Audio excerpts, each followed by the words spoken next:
नमस्कार विद्यार्थी मित्रांनो, MPSC विक्ट्री या आपल्या यूट्यूब चॅनलमध्ये तुमचं खूप स्वागत आहे.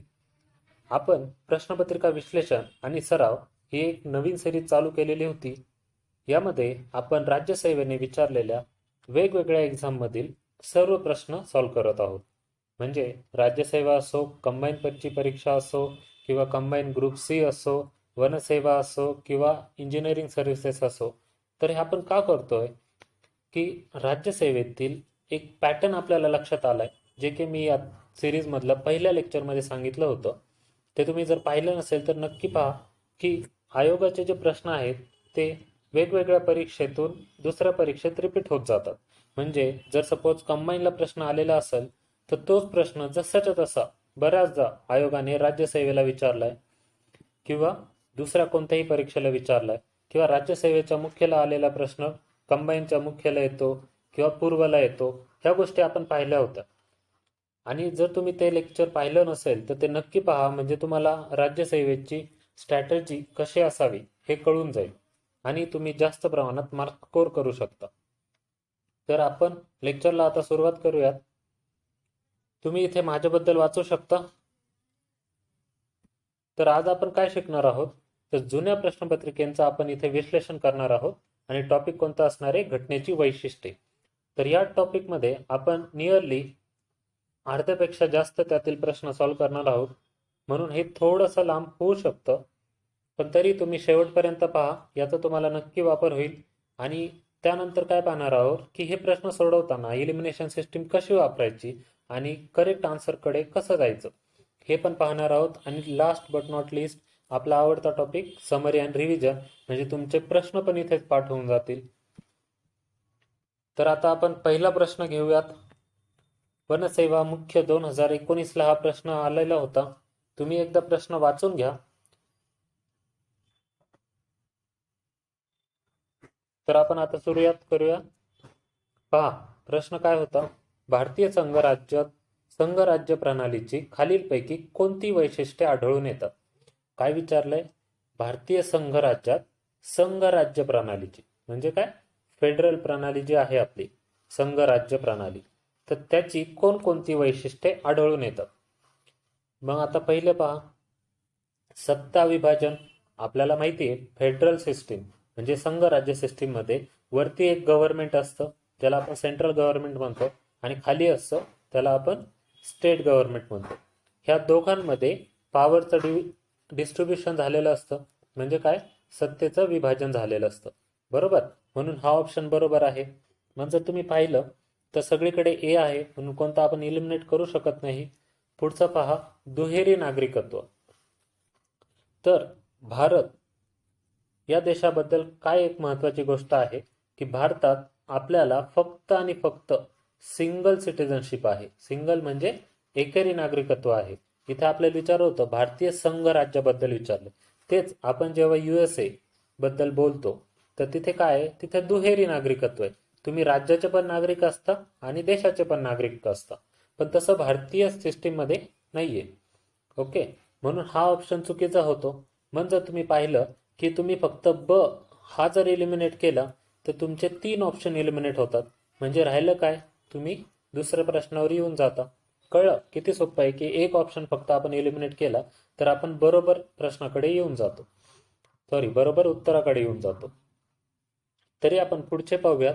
स्वतंत्र न्यायमंडळ हे बरोबर आहे, कारण इंडियामध्ये ज्युडिशरी जे काही न्यायमंडळ आहे ते सेपरेट आहे आणि ते इंडिपेंडेंट आहे.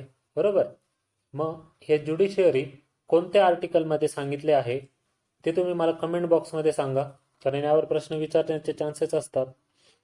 त्यानंतर द्विगृही कायदेमंडळ. काय, द्विगृही कायदेमंडळ म्हणजे बाय कॅमेरलिझम. तर बाय कॅमेरलिझम हे आपण गव्हर्नमेंट ऑफ इंडिया ऍक्ट कधीचा होता ज्याने आपण हे स्वीकारलेलं होतं ते तुम्ही मला कमेंट बॉक्समध्ये सांगा. तर हे पण काय, जे काही आपलं संघराज्य आहे त्याचं हे वैशिष्ट्य आहे. त्यानंतर शेवटचं काय, लिखित राज्यघटना. आपण पाहिलं असेल की भारतीय राज्यघटना ही रिटन आहे आणि ही लॉंगेस्ट रिटन आहे. म्हणजे आपण जवळपास ज्या काही गोष्टी आहेत त्या सर्व पेपरवरती उतरवलेल्या आहेत, म्हणून हे पण बरोबर येतं. म्हणून बरोबर ऑप्शन कोणता येईल? ब किंवा 2 ऑप्शन अ, क, ड, ई बरोबर. तर तुम्हाला कळलं असेल की आपण इलिमिनेशन सिस्टीम वापरून इथे कसं जाऊ शकतो. पुढचा प्रश्न पाहूयात. एएसओ मुख्य 2019चा. तुम्ही व्हिडिओ पॉज करून प्रश्न वाचून त्याचा आन्सर पहिले फाइंड करू शकता आणि मग नंतर आपण तो सॉल्व्ह करूयात. म्हणजे तुमची पण प्रॅक्टिस होऊन जाईल आणि तो कसा सॉल्व्ह करायचा ते त्यानंतर आपण डिस्कसही करता येईल. ओके. तर आता आपण प्रश्न सोडूया की भारतीय संघराज्याबाबत तज्ज्ञांनी केलेल्या वर्णनाबाबत जोड्या लावा. म्हणजे इथं काय करायचं, आपल्याला जोड्या लावायच्या. तर त्यांनी काय लिहिलं होतं? केसी व्हेअर कोण तज्ज्ञ होते आणि त्यांनी काय बोलले हे आपल्याला शोधायचे. तर पहिलं होतं केसी व्हेअर. तर केसी व्हेअर जे होते तर ते काय बोलले होते की भारतीय संघराज्याला ते म्हणले होते निमसंघराज्य. बरोबर. ते म्हणले होते क्वासी फेडरल. वेअर काय बोलले होते? Quasi federal. हे लक्षात ठेवा. त्यानंतर जर आपण एवढं जरी लावलं तर आपल्याला काय होतं की पहिला ऑप्शन इलिमिनेट झाला आणि तिसरा ऑप्शन इलिमिनेट झाला. बरोबर. ह ची जोडी 3 आहे. मग आता जर त्यावरून आपल्याला पुढे काय कळलं, ह्या 2 ऑप्शनमध्ये जर तुम्ही पाहिलं तर ब हा दुसरा बरोबर येतो. म्हणजे जर एखाद्याला दुसरं माहीत नसेल तरी तुम्ही तिथे जाऊ शकता. ब ची जोडी 2 सहकारी संघराज्य. त्यानंतर मग ऑप्शन कुठं फक्त चेंज आहेत, क आणि ड मध्ये. मग इथे काय होतं की मॉरिस जोन्स आणि आयव्हर जेनिंग ह्या दोघांबद्दल तुम्हाला माहीत असणं गरजेचं आहे. इथे जरी इन केस तुम्हाला माहीत नसलं आणि तुम्ही जरी रिस्क घेतली तरी तुमचे काय 50% चान्सेस आहेत की ते बरोबर येऊ शकतं. बरोबर. म्हणून असल्या प्रश्नामध्ये मोस्टली मार्क करायचं. जर बरोबर आले तर तुम्हाला 2 मार्क मिळून जातात आणि चुकले तर 0.5 भेटतात, रिड्यूस होतात. कारण आता जर नवीन आयोगाचा पॅटर्न आहे त्यानुसार एका प्रश्नाला 2 मार्क दिलेत कंबाईनच्या परीक्षांमध्ये पण. तर आता पहा की मॉरिस जोन्स हे काय म्हटलेले होते की भारतीय जे संघराज्य आहे ते सौदारत संघराज्य आहे. हे लक्षात ठेवा. आणि त्यानंतर आयव्हर जेनिंग्स हे म्हटले होते की प्रबळ केंद्रीय प्रवृत्तीचे संघराज्य आहे. ओके. तर मग हे लक्षात कसं ठेवायचं? बऱ्याचदा आपले हे काय होतं, इथे चुका होतात की हे लक्षात राहत नाही.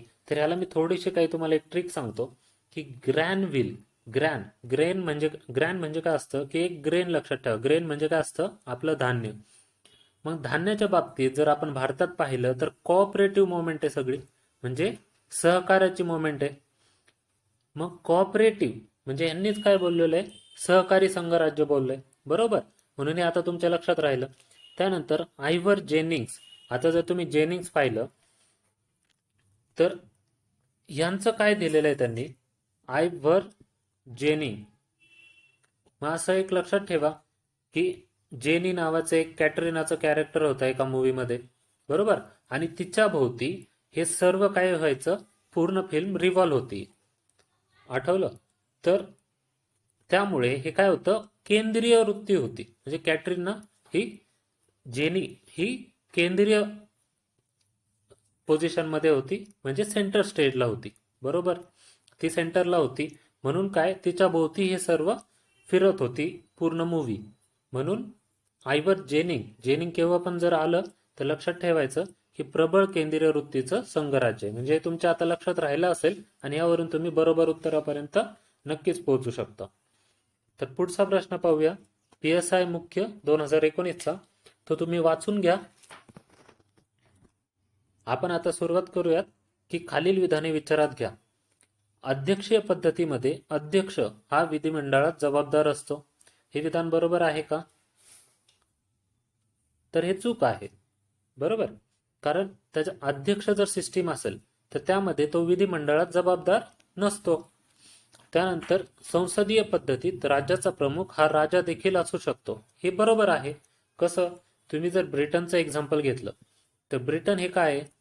पार्लिमेंटरी सिस्टीम आहे आणि आपण त्यांच्याकडूनच हे बॉरो केली होती. हे आपण पाहिलं होतं. तर यामध्ये काय आहे? ही पार्लिमेंटरीच्या सिस्टीम मध्ये त्यांचा जो हेड आहे तो कोण आहे? क्राऊन आहे. क्राऊन म्हणजे कोण? राजा. जो राजा सॉरी राणी जी आहे ती त्यांची हेड आहे. तर हे लक्षात ठेवा. म्हणून कसं आहे की संसदीय जी पद्धत आहे त्यात राजा हा पण अध्यक्ष किंवा त्याचा हेड असू शकतो. अध्यक्षीय पद्धतीमध्ये अध्यक्ष हा शासनाचा प्रमुख असतो. हे बरोबर आहे. आपण बऱ्याच ठिकाणी जर अध्यक्ष पद्धतीच पाहिल्या तर तिथे अध्यक्ष हा त्याचा प्रमुख असतो आणि भारतीय संसदीय पद्धतीत राष्ट्रपती हा वास्तविक शासन प्रमुख आहे. तर एक लक्षात ठेवा की आपले इथे वास्तविक शासन प्रमुख कोण आहेत? प्राईम मिनिस्टर आहेत, म्हणजे पंतप्रधान आहेत. पण राष्ट्रपती हे फक्त नाममात्र आहेत. काय? नाममात्र. आणि हे बऱ्याचदा आयोग विचारतं की नाममात्र आहेत की ते वास्तविक आहेत, डी फॅक्टो का डी ज्युरी. तर ह्याच्यात आपल्याला कन्फ्युजन होतं. डी फॅक्टो म्हणजे काय? तर इन फॅक्ट, फॅक्ट मध्ये कोण आहेत? आपले पंतप्रधान. आणि ज्युरी, ज्युरी कोण आहेत? राष्ट्रपती. तर हे जर असं जरी विचारलं तरी तुमच्या लक्षात राहिलं पाहिजे. ओके. पुढचा प्रश्न पहा. कंबाईन बी 2019 म्हणजे कंबाईन ग्रुप बी ची जी परीक्षा आहे त्यामध्ये विचारला होता. तुम्ही प्रश्न वाचून घ्या.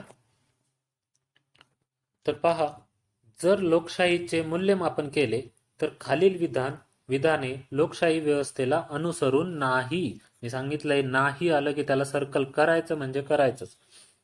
तर ते कोणते ते ओळखा. आपल्याला इथं नाही हे विचारायचंय. कशाचं? लोकशाहीचं जर मूल्यमापन केलं तर मुक्त आणि निष्पक्षपाती निवडणुका हे लोकशाहीचं आहे. व्यक्तीची प्रतिष्ठा इथे असते. आता अल्पसंख्याकांचं शासन. आता आपल्याला इथे कन्फ्युजन होऊ शकते, यार अल्पसंख्याकांचं शासन कसं येतं? तर यावेळेस काय करायचं, एक एक्झाम्पल डोक्यासमोर आणायचं. तुम्ही एक एक्झाम्पल डोक्यासमोर आणा. इंडियाची आपली लोकशाही, भारताची जर लोकशाही पाहिली तर त्यामध्ये काय आहे? आपण मेजॉरिटी गव्हर्नमेंट असतो, आपण निवडून देतो. त्यात ज्याला जास्त मत असतात तेच निवडून येतात. म्हणजे काय असतं? मेजॉरिटी जे आहे तर त्यांचं गव्हर्नमेंट असतं. म्हणून इथे काय येणार? जे अल्पसंख्याकांचं शासन आहे हे चुकीचं आहे. आणि शेवटचं कायद्यासमोर समानता, तर हे पण बरोबर आहे. त्यामुळे आपल्याला इथे काय विचारलंय, आता मार्क करताना हे बघणं खूप गरजेचं की अनुसरून नाही विचारलं होतं. कोणतं? क.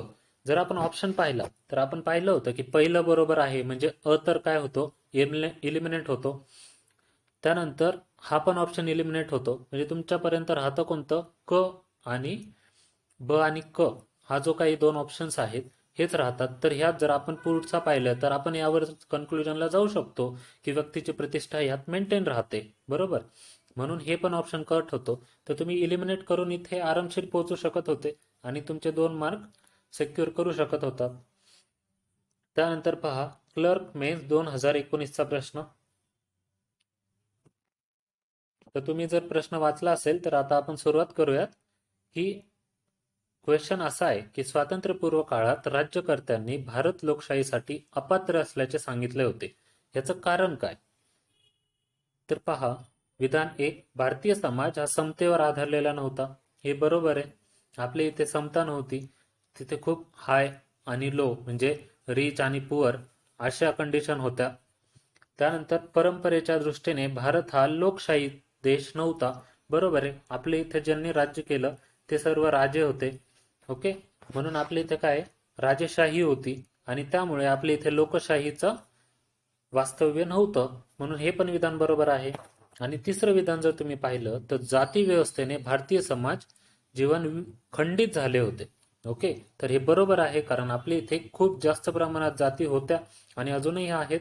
त्यामुळे काय, हे जीवन तेव्हा खंडित झालं होतं, हेही बरोबर आहे. म्हणजे तिन्ही विधान बरोबर आहे. पण आता तुम्ही जेव्हा केव्हा अभ्यास करता तर तेव्हा एक लक्षात ठेवा की जर काही असं आलं तर त्यातून तुम्ही बाकीच्या गोष्टींकडे पण गेले पाहिजे.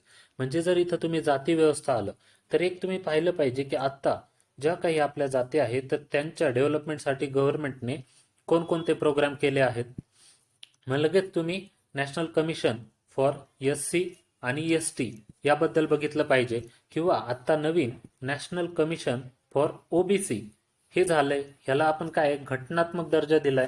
त्यामुळे आयोग यावरती प्रश्न विचारू शकते. येणारी जी काही कंबाईन परीक्षा आहे त्यावरती यावरती क्वेश्चन विचारण्याचे चान्सेस खूप जास्त आहेत. हा टॉपिक तुम्ही करून ठेवा, कारण इथे हा घटक विचारला जाऊ शकतो. म्हणून ह्या गोष्टी तुम्ही लगेच केल्या पाहिजेत. परत यावरती आयोगाने सपोज विचारलेले प्रश्न पाहिजे की यात शासनाच्या काही योजना आहेत का. म्हणजे जर आपण पाहिलं तर ॲट्रॉसिटीचा ऍक्ट आहे जो दरवर्षी विचारतात. कशामध्ये? PSI ची परीक्षा असेल किंवा राज्यसेवा मुख्य असेल, यामध्ये बऱ्याचदा विचारतात. किंवा फॉरेस्ट ड्वेलर ऍक्ट आहे, म्हणजे जे काही जंगलात राहणारे आदिवासी वगैरे आहेत, तर त्यांचा राहण्याचा जो हक्क आहे, तर त्यावर प्रश्न विचारले जाऊ शकतात. जेव्हा आपण ओबीसी बघतो, तर त्या रिलेटेड मंडल कमिशन, आत्ता की जे काही आपलं मराठा आरक्षणा रिलेटेड जे काही इश्यू चालू होते, त्यावरून परत इंदिरा सहानवय हा जो खटला आहे, तो खूप चर्चेमध्ये होता. म्हणून तुम्ही एक लक्षात ठेवा की जेव्हा तुम्ही अभ्यास करता, तेव्हा तुम्ही हा 360 डिग्री अभ्यास केला पाहिजे. तेव्हा तुम्हाला फायदा होईल. नाही तर तुम्ही फक्त हा प्रश्न सोडवताय आणि त्याच भोवती थांबताय, तर त्याचा तुम्हाला तितकासा फायदा होणार नाही. परीक्षेत तुम्ही मार्कही स्कोर करू शकणार नाहीत. म्हणून असा अभ्यास करा की ज्या दृष्टीने तुमचं सर्व गोष्टींचं आकलन होऊन जाईल. तर पुढे पहा, एएसओ मुख्य 2018चा प्रश्न आहे की भारतीय संघराज्यात संघराज्य व्यवस्थेची खालीलपैकी कोणती मूलतत्वे दिसून येतात. तर तुम्ही पाहिला असाल की पहिलाच प्रश्न पाहिला होता की जो संघराज्याची वैशिष्ट्य म्हणजे काय, हा थोडक्यात रिपीट झालेला प्रश्न आहे. म्हणून हे प्रश्न दुसऱ्या ज्या काही परीक्षांमध्ये झालेले प्रश्न आहेत, तर ते तुम्ही सॉल्व्ह करा. त्याचा फायदा तुम्हाला वेगवेगळ्या परीक्षांमध्ये नक्की होईल, किंवा तुम्ही ज्या परीक्षेची तयारी करताय त्यामध्ये होईलच. तर पहा, भारतीय संघराज्यात संघराज्य व्यवस्थेची खालीलपैकी कोणती मूलतत्वे दिसून येतात. तर आपल्याला काय विचारले, संघराज्य व्यवस्थेची. तर आपण पाहिलं होतं, दुहेरी शासन व्यवस्था आपल्या इथे आहे, सेंटर आणि स्टेट. अधिकारांचे वाटप आहे. त्यानंतर एकेरी नागरिकत्व. जर हे पाहिलं की एकेरी नागरिकत्व हे संघराज्याचं वैशिष्ट्य आहे का, तर नाही, कारण इथं कुठेच कॉपरेशन नाहीये. जर तुम्ही दुहेरी दिलं असतं तर ते झालं असतं संघराज्याचं. आपण मगाच पाहिलं, हे युएसए मध्ये आहे, बरोबर. त्यानंतर द्विगृही कायदे मंडळ म्हणजे बायकॅमरेलिझम, हे पण पाहिलं होतं आपण, आपल्या भारतामध्ये आहे. त्यानंतर स्वतंत्र न्यायमंडळ म्हणजे इंडिपेंडंट ज्युडिशरी, हे पण पाहिलं होतं. आणि शेवटचं आणीबाणी विषयक तरतुदी. तर आता आपल्याला माहिती आहे की आणीबाणी जेव्हा केव्हा डिक्लेअर होते, तेव्हा काय होतं की जे काही हक्क आहेत किंवा जे काही अधिकार आहेत, ते कोणाकडे जातात, सेंटरकडे जातात, म्हणजे केंद्राकडे जातात. म्हणून तिथे जे आपलं संघराज्य आहे ते कुठेतरी एकेरी होऊन जातं आणि तिथे संघराज्य नसतंच. ओके, म्हणून हा ऑप्शन चुकीचा आहे. म्हणून जर तुम्ही पाहिलं तर वरील सर्व तर कॅन्सल होतं, आणि ज्यामध्ये फ फ आहेत ते तुम्ही जरी इलिमिनेट केले तरी तुम्ही उत्तर कुठे येतं, दुसरं उत्तर येतं अ ब ड ई. बरोबर. म्हणजे एक जर ऑप्शन तुम्ही इलिमिनेट केला आणि ऑप्शन नीट पाहिले, तर तुम्ही इथपर्यंत येऊ शकता, जरी तुम्हाला प्रश्नातलं बाकीच्या गोष्टी जास्त माहीत नसतील तरीही. तर पुढचा प्रश्न पहा, क्लर्क 2018ला होता. काय क्वेश्चन होता, संसदीय शासन पद्धतीचा प्रमुख लाभ डॅश डॅश आहे. बरोबर. काय दिले त्यांनी, संसदीय शासन पद्धतीचा प्रमुख लाभ डॅश डॅश आहे. तर पहा, कार्यकारी मंडळ आणि कायदे मंडळ हे स्वतंत्रपणे काम करतात, हे बरोबर आहे. आपण पाहिलं होतं, आपला मेन मोटोच काय, separation of judiciary from executive. बरोबर. तर हे जे काही आपले मार्गदर्शक तत्वे आहे, त्यामध्ये हे आपण कोणत्या आर्टिकलमध्ये विचारलेलं आहे, ते तुम्ही मला कमेंट बॉक्समध्ये सांगा की कोणत्या जे आर्टिकल आहे त्यामध्ये हे दिलंय की ज्युडिशरीचं एक्झिक्युटिव्ह पासून सेपरेट करा, असं कोणत्या मार्गदर्शक तत्वात सांगितलं आहे. तर पुढे पहा, हे बरोबर आहे. त्यामुळे धोरणांमध्ये सातत्य राहते आणि ते अधिक कार्यक्षम असते. बरोबर आहे. कार्यकारी मंडळ हे कायदे मंडळात जबाबदार राहते. ओके. आणि शासनाचा प्रमुख हा निवडणुकीशिवाय बदलवला जाऊ शकत नाही. ओके. तर हे चारही ऑप्शन आपण आता पाहिले. तर एक लक्षात ठेवा, आपल्याला काय विचारले, संसदीय शासन पद्धतीची वैशिष्ट्ये विचारली. तर मग वैशिष्ट्य काय होतं की जे काही कायदे मंडळ असतं, म्हणजे कार्यकारी जे मंडळ असतं, ज्याला आपण एक्झिक्युटिव्ह म्हणतो, ते लेजिस्लेटिव्ह असेंब्ली म्हणजे जे काही आपलं कायदे विषयक मंडळ आहे, म्हणजे त्याला आपण लोकसभा म्हणतो, त्याला ते जबाबदार असतात. म्हणून याचं बरोबर उत्तर काय येईल, 3 नंबरचा ऑप्शन हा बरोबर आहे. तर यावरती आयोग बऱ्याचदा प्रश्न विचारतात की संसदीय जे काही शासन पद्धती आहे, तर त्याची वैशिष्ट्य कोणती, हे आपण करून ठेवायचं, कारण यावरती बऱ्याचदा प्रश्न विचारून झालाय. आणि यावरती परत आयोग प्रश्न विचारू शकतो. पुढचा प्रश्न पहा, क्लर्क 2018चा आहे की अधिकार म्हणजे समाज जीवनाच्या अशा अटी आहेत की ज्याविषयी कोणतीही व्यक्ती स्वतःचा सर्वांगीण विकास करू शकत नाही. बरोबर, असं कोणी म्हटलं? तर हे थोडंसं अशा पद्धतीचा जर प्रश्न आला, असे प्रश्न काही भरपूर नसतात. हार्डली एखाद्या परीक्षेत आयोग एक प्रश्न असला येऊ शकतो आणि ज्याचे काही आपल्याला सोर्स माहिती नसतात किंवा असल्या गोष्टी आपल्या लक्षात पण राहत नाही, तर ह्याचा बेटर ऑप्शन हा असतो की तुम्ही हा क्वेश्चन स्किप करू शकता. हे पहा, आपल्याला जे काही परीक्षा पास करायची त्यामध्ये आपल्याला हार्डली 50% तुम्ही स्कोर केला तरी तुम्ही प्रिलिम क्लिअर करू शकता. म्हणून इथे काय आहे की तुमचा मेन फोकस हा असला पाहिजे की तुम्हाला स्कोर करायचा आहे, पण ज्या गोष्टी आपण अवॉइड करून तिथे मार्क न घालणे हे पण खूप महत्वाचं आहे. म्हणून ते पण लक्षात ठेवा की बऱ्याचदा जर असे प्रश्न येत नसेल तर कोणता धरायचा आणि कोणता प्रश्न सोडायचा हे पण आपल्याला कळणं खूप महत्वाचं आहे, तेव्हा आपण स्पर्धा परीक्षा क्लिअर करू शकतो. म्हणून हे तरी पण आता तुम्ही पाठ करून ठेवा की हे जे स्टेटमेंट आहे ते कोणी दिलं होतं? प्रोफेसर लास्की यांनी दिलेलं आहे. पुढचा प्रश्न पहा, फॉरेस्ट मेन्स 2018ला विचारला होता की भारतीय संविधानाची काही मूलभूत वैशिष्ट्ये सर्वोच्च न्यायालयाच्या निर्णयातून ठरवण्यात आली आहे. त्यापैकी पुढीलपैकी कोणते पर्याय हे योग्य आहेत? म्हणजे आपल्याला काय विचारलं होतं की यातली काही वैशिष्ट्ये जी आहेत ते सर्वोच्च न्यायालयाने ठरवलेले आहेत. तर पहा, संघीय राज्य बरोबर आहे, धर्मनिरपेक्षता हे पण बरोबर आहे, लक्षात ठेवा धर्मनिरपेक्ष आहे आपला भारत. त्यानंतर मुक्त व योग्य निवडणुका हे पण बरोबर आहे. त्यानंतर कायद्याचे राज्य पाहिलं होतं, लॉ ऑफ लँड. ओके.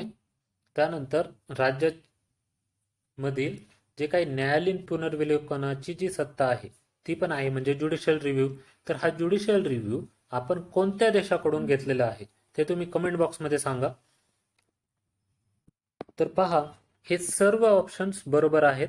म्हणून मूलभूत वैशिष्ट्ये जे आहेत ते सर्वोच्च न्यायालयाने ही ठरवलेले आहेत, म्हणजे त्यालाच आपण काय म्हणतो? बेसिक स्ट्रक्चर म्हणतो.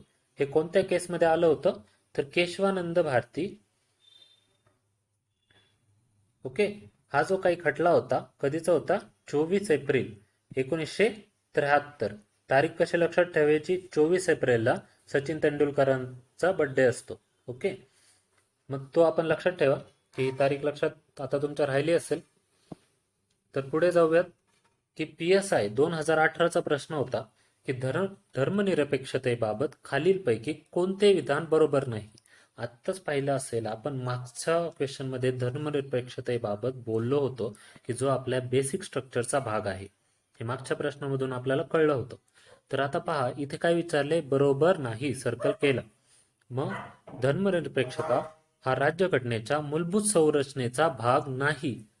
मागच्याच प्रश्नात आपण पाहिलं होतं की मूलभूत वैशिष्ट्य आहे आणि तो बेसिक स्ट्रक्चरचा भाग आहे. म्हणजे जर तुम्ही तो प्रश्न सोडवला तर इथे तुम्ही चूक करणार नाहीच. म्हणजे 100% गॅरंटी आहे की तुमचा हा प्रश्न बरोबर येणार. तुम्हाला काही वाचायची गरज नाही, पहिला ऑप्शन वाचला की तुम्हाला कळून गेलं हेच आन्सर आहे. कळलं? म्हणून हे प्रश्न तुम्ही खूप मन लावून सोडवा आणि प्रत्येक एक्झामचे क्वेश्चन सोडवा. असं नका करू की तुम्ही कंबाईनची तयारी करताय म्हणे तुम्ही राज्यसेवेचे क्वेश्चन सोडवायचेच नाही.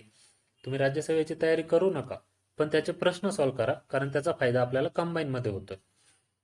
तर भारत हे धर्मनिरपेक्ष राज्य आहे, म्हणजे असे राज्य जे सर्व धर्मांच्या प्रती तटस्थपणा व निष्पक्षतेचा भाव ठेवते. हे बरोबर आहे. आपली जे काही सेक्युलरिझम आहे ते याच धर्तीवर आहे. बरोबर. त्यानंतर भारतामध्ये धर्मनिरपेक्षताचा अर्थ असा नाही की राज्याच्या धर्माच्या प्रती शत्रुभाव आहे. त्याचा अर्थ काय? राज्याला विविध धर्मांमध्ये राहून सुद्धा तटस्थ राहायला हवे. हे बरोबर आहे, कारण बाकीच्या देशांमध्ये चर्चचं कम्प्लीट सेपरेशन आहे. कुठून? जे आपल्या देशांत, म्हणजे जे काही त्या देशांमधली जी राजकीय व्यवस्था आहे त्यांच्यापासून कम्प्लीट त्यांचं हे स्वातंत्र्य आहेत.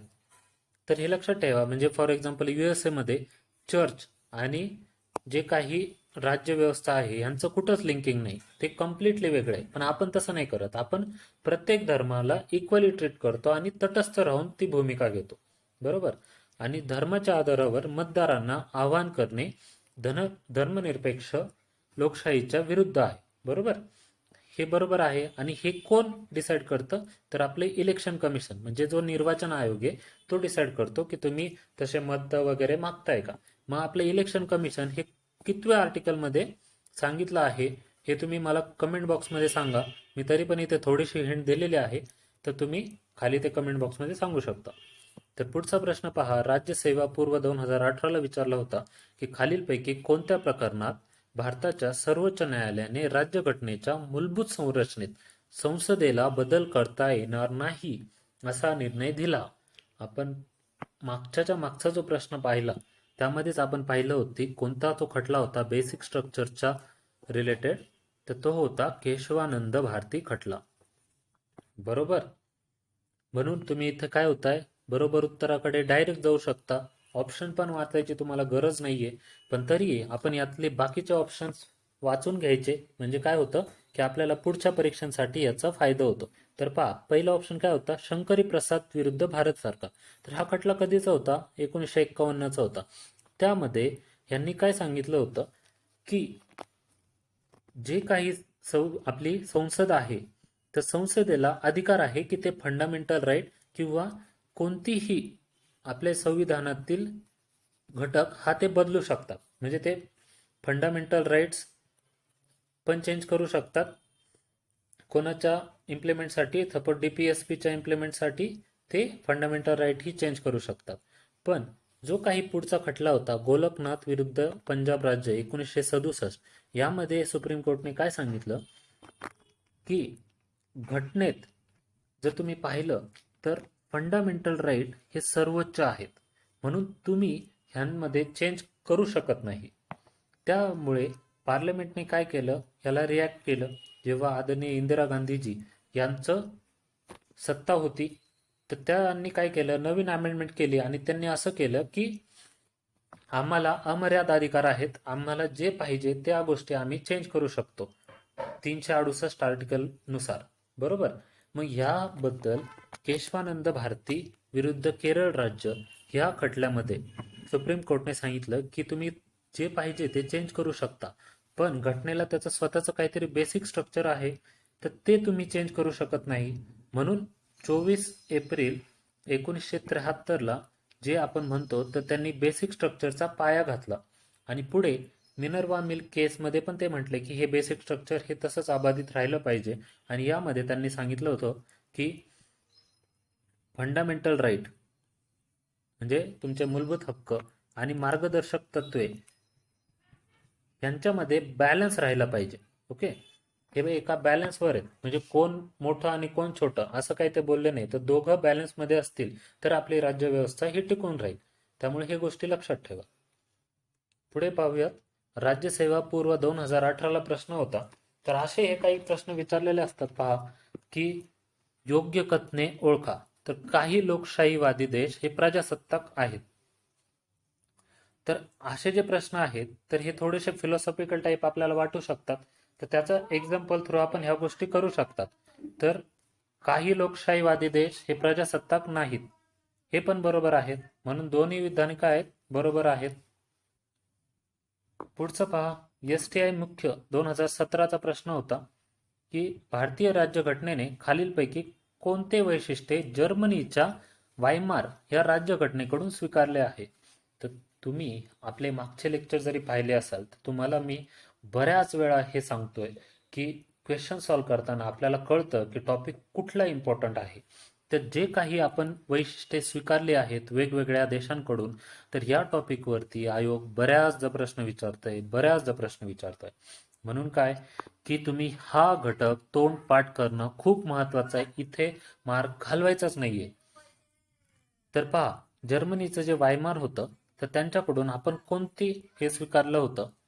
तर पहा, केंद्र सत्ता प्रबळ असलेल्या संघराज्याची संकल्पना. तर हे चुकीचं आहे, कारण ते आपण त्यांच्याकडून नाही स्वीकारलं. राष्ट्रपतीच्या निवडणुकीची पद्धत, हे पण चुकीचं आहे. प्रजासत्ताक आणि न्यायाची संकल्पना, हे पण नाही केलं, कारण आपण इकडून केले, फ्रान्सकडून केलेलं आहे रिपब्लिक स्टेट. आणि त्यानंतर राष्ट्रीय आणीबाणीच्या काळात मूलभूत अधिकाराच्या निलंबनाच्या संबंधित तरतुदी. बरोबर आहे. आता तुम्ही म्हणाल हे कसं लक्षात ठेवायचं, तर जर्मनीमध्ये कोण होता? हिटलर. त्याने काय केलं, सगळीकडे इमर्जन्सीच लावली होती, म्हणून ज्या काही इमर्जन्सी प्रोव्हिजन्स आहेत त्या आपण जर्मनीकडून घेतल्या. ही ट्रिक असे जर तुम्ही लक्षात ठेवलं तर तुम्ही झोपेतून पण उठले तरी ह्या गोष्टी तुम्ही आरामशीर सांगू शकता. पुढचा प्रश्न पाहूया.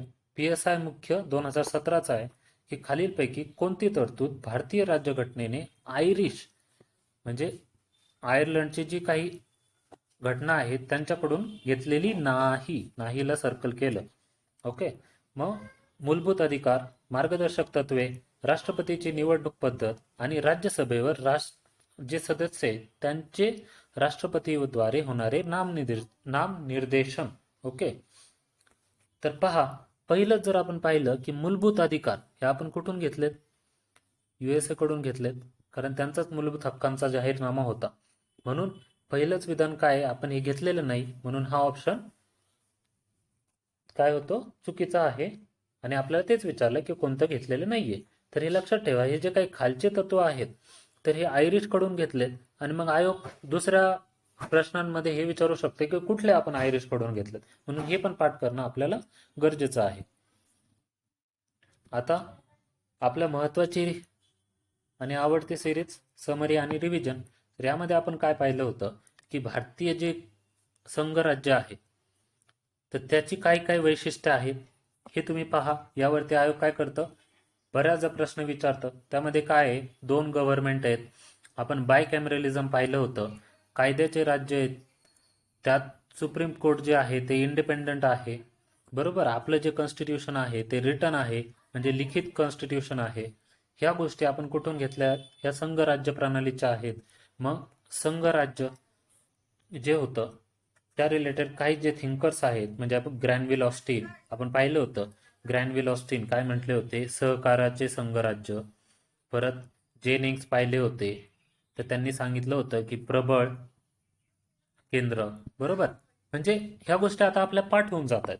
त्यानंतर बाकीचे जर आपण पाहिल्या गोष्टी, तर मूलभूत जे अधिकार होते त्याबद्दल आपण पाहिलं, त्याची वैशिष्ट्ये, आपण मूलभूत जे अधिकार किंवा जे काही घटनेतील जे काही वैशिष्ट्ये आहेत ते कोणकोणत्या देशांकडून घेतलं हे पण आपण पाहिले. आणि तो टॉपिक महत्वाचा आहे म्हणून तो करून ठेवणं हे पण आपल्याला कळलं. तर हे लक्षात ठेवा. त्यानंतर पुढे आपण अजून काय पाहिलं की जे आपले बेसिक स्ट्रक्चर आहे, बेसिक स्ट्रक्चरच्या रिलेटेड आपण काही खटले पाहिले होते. तो होता शंकरी प्रसाद कधीचा? 1951चा. गोलकनाथ खटला तो कधीचा होता? 1967.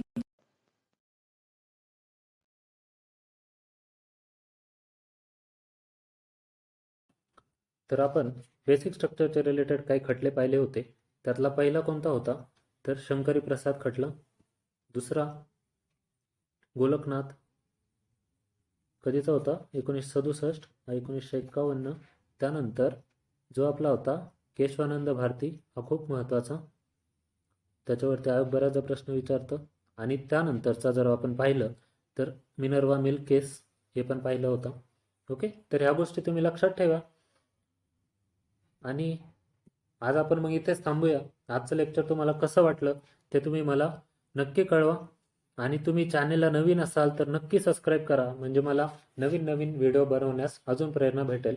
आणि या लेक्चरच्या PDF आपल्याला टेलिग्राम चॅनेल MPSC विक्ट्रीवरती भेटून जातील. तर चॅनेलला नक्की जॉईन करा. भेटूयात पुन्हा पुढील लेक्चरमध्ये. तब तक के लिए बाय बाय.